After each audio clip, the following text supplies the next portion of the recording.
კი, მაგრამ თუ შენ არ გაქვს წაკითხული ის საიდანაც მოდის ეს მოთხრობა, მაშინ ნუ როგორ ხარ რელიგიის ამსარებელია რა და ის რომ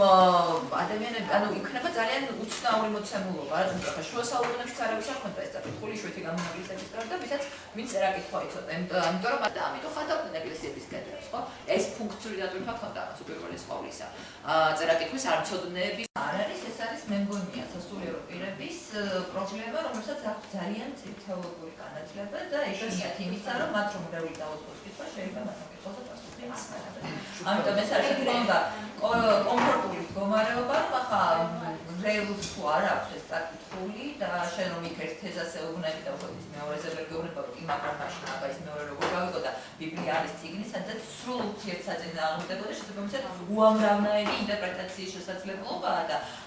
ამიტომ არის ესე მარადიული იმიტომ რომ ის ყოველთვის გვაძლევს ჩვენ იმის საშუალებას რომ ეს წიგნი და მაშინ მოცემული სიუჟეტები გადავიაზროთ ახლა აკითხულობით იმიტომ რომ აი ეს დამატებითი უფლება დამატებითი რაღაცა წინაღობები არის ხელოვნურად შექმნილი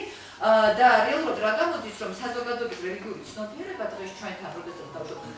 რაფიკის ცოტა საზოგადოება ვართ ხო დღეს იყო შეხვედრა რეალური სასწრაფოების საზოგადოებასთან თემა იყო ქალი მარიამი თუ ევა ძალიან საინტერესო შეხვედრა იყო ვინაიდან აქ საუბარი იყო ძირითადად ქალის ფუნქციებზე რომ face-to-face-ობდაც არის პრობლემა ქალის უფლებებზე ის მეორე ხარისხოვანია მამაკაცთან შედარებით და ამაზე გქონდა დისკუსია გამართული ძალიან მნიშვნელოვანია ქალის ფუნქციებს წინ წამოწევა ვინაიდან ქალის და მამაკაცის არის თანასწორი და მნიშვნელოვანი გრაუნდი შეხვედრა მიეწვნა თემას ქალი ქრისტიანობაში ევა თუ მარიამი და სელექცია წაიყვანა პროფესორმა კაბულმა თაჩოპულაშვილმა რომელიც ჩემი თვალსაზრისით ჩემი გადასახედიდან ძალიან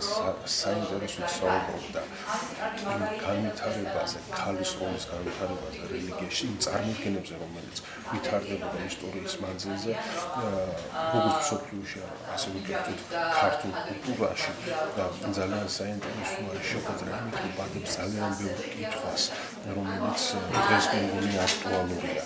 რაზეც პასუხის გაცემა შესაძლებელია მნიშვნელოვნად გაზარდოს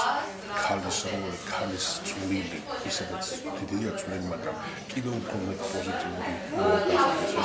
საზოგადოების განვითარებაში კერძოდ უფრო მეტი იყოს მისი სოციალური აქტივობა, სამოქალაქო აქტივობა, რომელიც რიგ შემთხვევებში არასწორი ინტერპრეტირების გამო ჩემს აზრით ითრგუნება საზოგადოების და ზოგ შემთხვევაში რელიგიური დაკვირვების განცდების გამო.